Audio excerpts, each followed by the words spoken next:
Hello दोस्तों, Gurukulam the unique point of study में आपका स्वागत है। मैं Hemant Patel, assistant professor in electrical department. आज हम पढ़ने वाले हैं ट्रांसफार्मर, जो कि बेसिक इलेक्ट्रिकल इंजीनियरिंग का बहुत इंपॉर्टेंट टॉपिक है। इसमें ये तीसरी यूनिट का दूसरा टॉपिक है। थर्ड यूनिट में जो एक तो मैग्नेटिक सर्किट है और उसके से जुड़ा हुआ टॉपिक है ट्रांसफार्मर। तो ये इलेक्ट्रिकल इंजीनियरिंग में स्टार्टिंग यहीं से होती है। तो हम देखते हैं बेसिकली ट्रांसफार्मर करता क्या है। ट्रांसफार्मर का मेन फंक्शन होता है ये वोल्टेज को स्टेप अप या स्टेप डाउन कर दे, ऐसे ही करंट को स्टेप अप या स्टेप डाउन कर दे। इसमें आपको दो तीन चीजें याद रखनी पड़ेंगी। एक तो क्या है, ये फ्रिक्वेंसी को सेम रखता है। जब हम इलेक्ट्रिकल पावर को ट्रांसफर करते हैं वन पॉइंट से अनदर पॉइंट, पावर तो सेम रहेगी लेकिन इसकी फ्रिक्वेंसी भी सेम रहती है। तो हम देखते हैं तीन तरह से इलेक्ट्रिकल इंजीनियरिंग में पूरा जो बिजली इलेक्ट्रिसिटी का वो होता है। सबसे पहले होता है जनरेशन, ट्रांसमिशन, डिस्ट्रीब्यूशन। जब जनरेशन होता है 11 केवी पर, तो चूंकि जनरेशन स्टेशन से जब हम डिस्ट्रीब्यूशन अपने लोड एंड पर लाते हैं, तो इसके लिए हमको क्या करना, ट्रांसमिशन लाइन की जरूरत पड़ती है। तो ट्रांसमिशन लाइन में जो हाई वोल्टेज पे जो ट्रांसमिशन होता है, हाई वोल्टेज पे जो हम ट्रांसमिशन करते हैं, वो हमको सस्ता पड़ता है, इकोनॉमिक पड़ता है। इसलिए हम क्या कर देते हैं, जो हमारा जनरेट हुआ 11 केवी को हम उसको 220 पे या और ज़्यादा वोल्टेज पे हम उसको स्टेप अप कर देते हैं, जिससे कि हमारा क्या क्या बच जाए, खर्चा बच जाए। और दूसरी बात, जो जब हम डिस्ट्रीब्यूटिंग एंड पे आए तो हम उसको क्या कर देंगे, फिर से स्टेप डाउन कर देंगे। स्टेप डाउन करना इसलिए जरूरी रहता है क्योंकि सेफ्टी के पॉइंट ऑफ व्यू से। तो यहाँ पर हम स्टेप डाउन ट्रांसफार्मर लगाएं। आपके कॉलोनियों में जो आपका एमपीबी जो अपना कॉलोनी पे सब स्टेशन रहता है, उसमें बेसिकली डिस्ट्रीब्यूशन ट्रांसफार्मर लगे रहते हैं।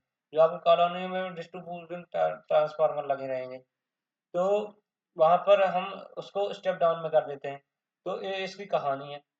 अब इसमें दो तीन चीजें आएंगी, वो हम देख एक एक करके हम लिख लेते हैं, फिर हम आगे बढ़ते हैं। इसमें जो हम मेन बात है, मेन अब अगर इसकी हम बात करें, तो सबसे पहले a transformer is a static device. एक बात, इसका मतलब क्या होगा स्टैटिक डिवाइस। स्टैटिक डिवाइस का मतलब ये हुआ कि इसमें कोई भी पार्ट रोटेटिंग नहीं है। जब हम आगे टॉपिक पढ़ेंगे, मशीन, इंडक्शन मशीन हो या डीसी या सिंक्रोनस हो, उसमें मूविंग पार्ट होता है, इसलिए उसको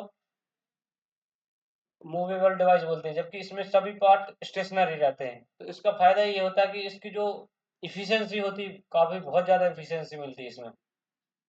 98-97% करीबन इसकी इफिशियंसी मिलती है, क्योंकि इसके सभी पार्ट स्टैटिक है। और device wish transfer electrical power from one point two another point without changing its frequency। तो इसमें क्या होता है, जो पावर एक पॉइंट से अनदर पॉइंट पे, दूसरे पॉइंट पे जो चेंज करता है, इसमें विदाउट चेंज फ्रीक्वेंसी होती है, फ्रीक्वेंसी चेंज नहीं होती। अब इसमें एक टर्म और आएगी, इसमें एक टर्म ये आएगी कि इसमें अगर V2 ग्रेटर देन है, V2 अगर ज्यादा है, तो उसको बोलते हैं हम स्टेप ट्रांसफार्मर।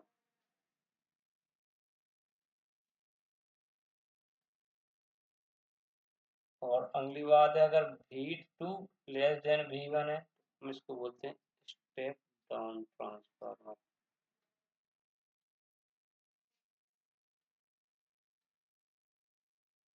तो ये कहानी होगी स्टेप और स्टेप डाउन की। अब आगे चलते हैं। तो अब देखते हैं हम इसका प्रिंसिपल, वर्किंग प्रिंसिपल किस तरह से ये काम करता है। तो बेसिकली इसका जो प्रिंसिपल वो बेस्ड होता है वो इलेक्ट्रोमैग्नेटिक इंडक्शन पर बेस्ड रहता है। देखिए किस तरह से इसमें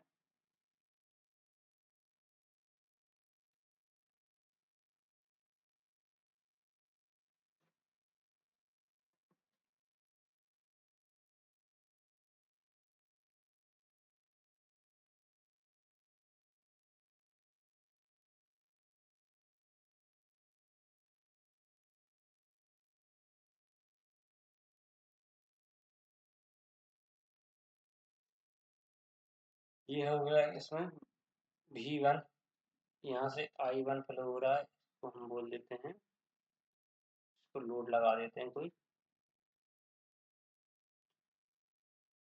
ये हो जाएगा। देखो अब इसमें जो सर्किट है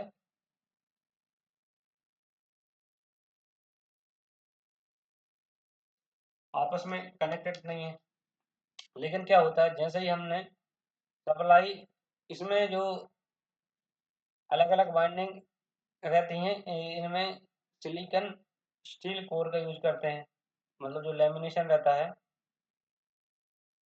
core,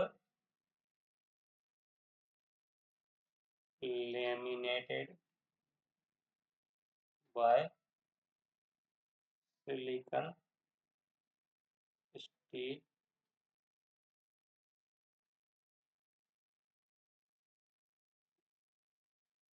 steel core.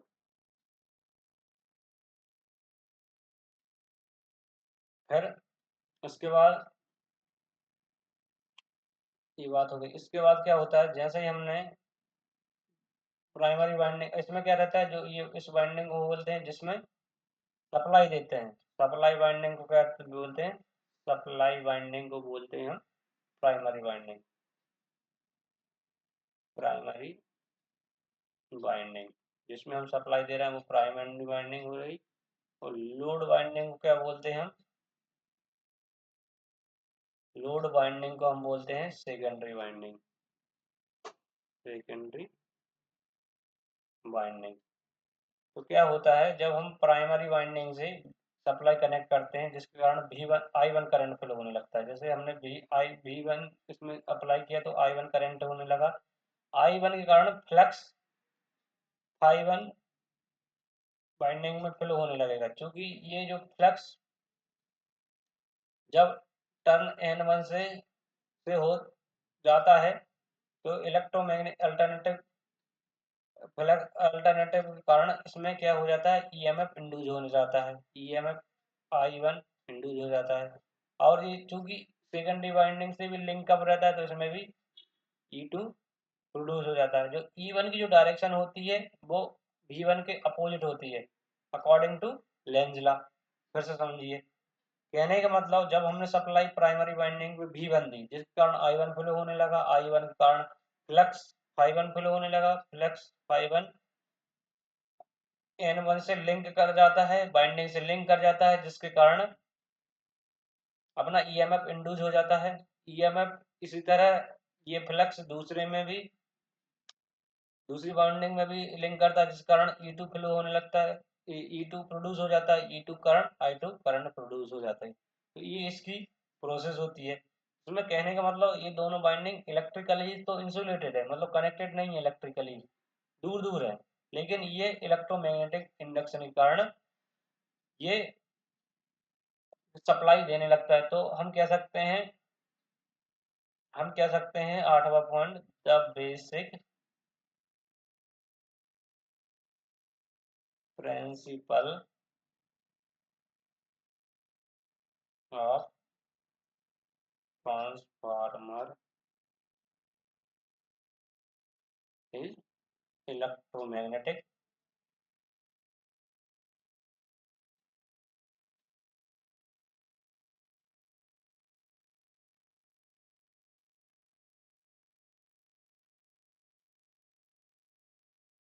Induction.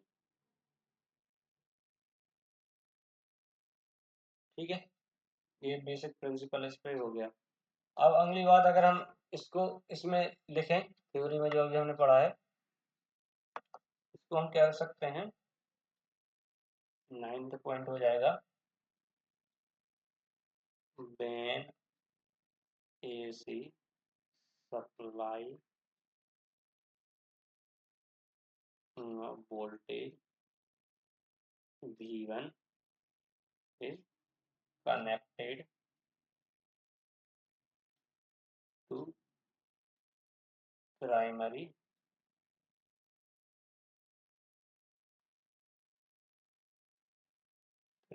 winding on alternating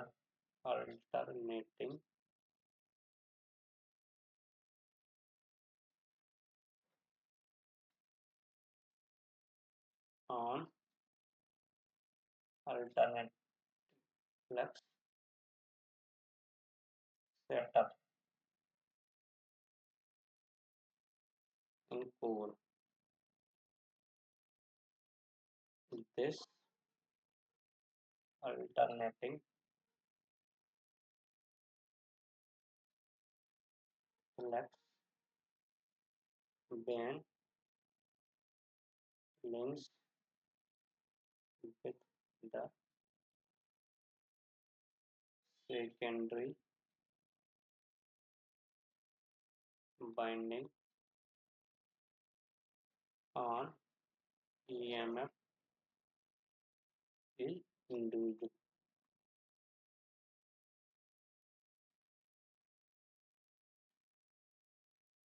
In it's called mutual induced.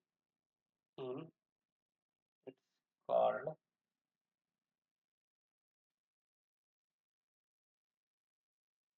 mutual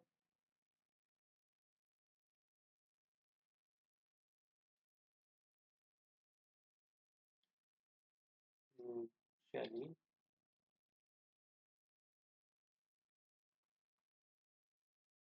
induced EMF. ठीक है, जैसे हमने क्या किया, V1 सप्लाई दिया, V1 के कारण I1 फ्लो होने लगा, I1 के कारण अल्टरनेटिंग फ्लक्स I1 फिर सेटअप हो गया इन कोर में, जिस अल्टरनेटिव फ्लक्स लिंक कर देता है सेकेंडरी वाइंडिंग, जिस कारण ईएमएफ प्रोड्यूस हो जाता है, जिसको हम म्यूचुअली इंड्यूस ईएमएफ कहते हैं। फिर इसके बाद आता है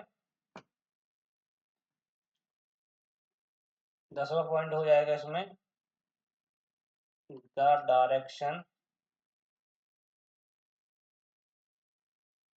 of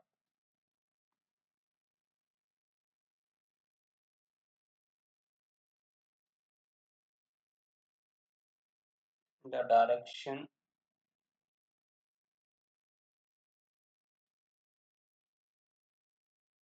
of this induced EMF is opposite to the applied voltage V1 according to Lenz law. कहने का मतलब ये हुआ, जो हमारा जो ईएमएफ इंड्यूस हो रहा है उसकी जो डायरेक्शन होगी वो अपोजिट होगी, उल्टी होगी, विपरीत दिशा में होगी, क्योंकि लेंज लॉ बोलता है जो कॉज का अपोज होता है।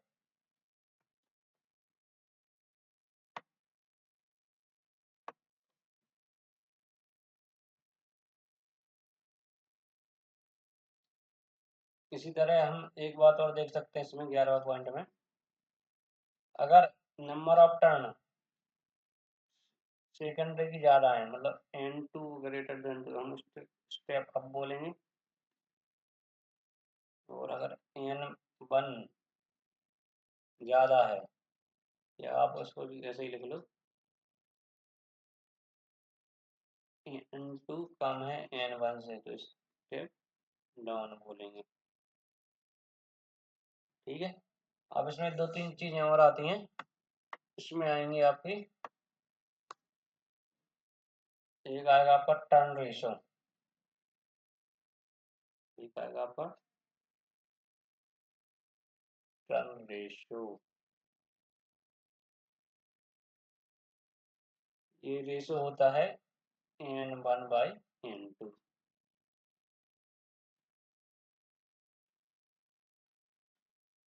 इसको बोलते हैं टर्न रेशो। एक आता है ट्रांसफॉर्मेशन रेशो। ट्रांसफॉर्मेशन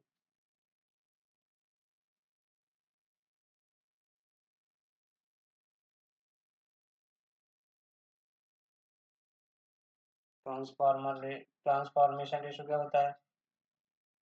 इसको के से भी डिनोट करते हैं, E2/E1 या n2/n1।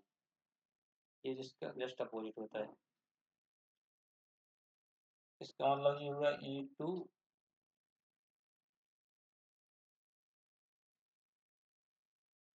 Directly proportional to n2, E1 directly proportional to n1। तो ऐसा हम कर सकते हैं। तो थैंक यू। अगले लेक्चर में हम पढ़ेंगे, आपको इसका ईएमएफ इक्वेशन निकालना बता देंगे।